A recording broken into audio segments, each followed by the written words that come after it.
Einstein once said, "It is a miracle that curiosity survives formal education." Good morning, ladies and gentlemen. The motion before the House is, school education should be free and compulsory for all children across the world. And I, Shagun Goel, stand before you to speak firmly against the motion. Throughout modern history, education elites and their political cronies have implemented countless initiatives aimed at reforming education. Curiously, compulsory education laws which conscript children into state-regulated programs of study are rarely discussed in the context of educational reform.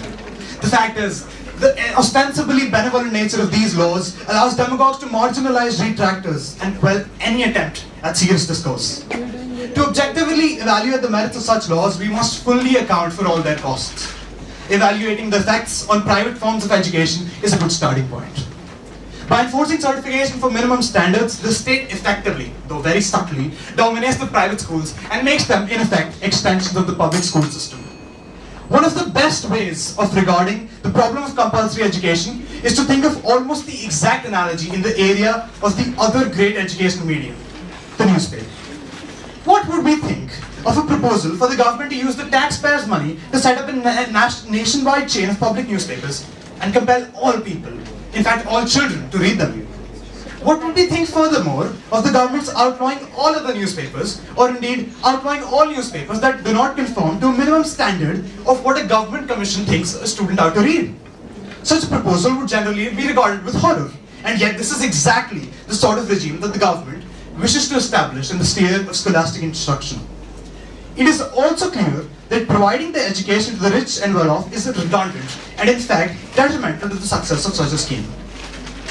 The state's monopoly on what defines education inevitably suppresses alternate views, thereby eliminating the complexity and diversity that should be prevalent in the market.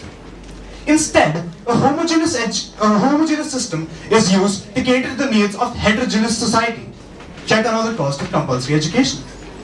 Each child has different intelligence, aptitude, and interests. Therefore, the best choice of pace, timing, variety, and manner, and the courses of instruction will differ widely from one child to another. Yes? Well, the fact is that all these things that you take into account about variety and everything else in the education system, that can be changed. Netherlands, Sweden, and many other European countries have given students a lot of freedom to choose their courses, and isn't exactly a government monopoly that you must study this or must not study that. The government has just made schooling free. It does not dictate terms as the way you are proposing that it does dictate terms.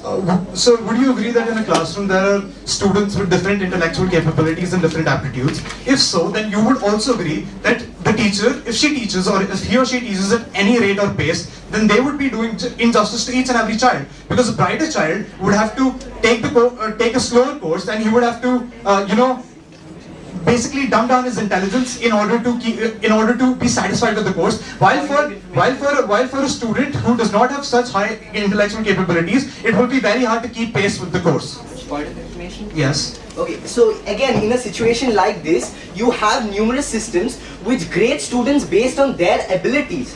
Just like the US system, where you have various levels of calculus done in schools. The higher students can challenge themselves to the highest course, where the lower students who do not have that intellectual capabilities can take the easier courses. Yes. So how does your point stand of everyone being forced to study just one thing? There are many methods by which everyone can study what they want. Yes, sir.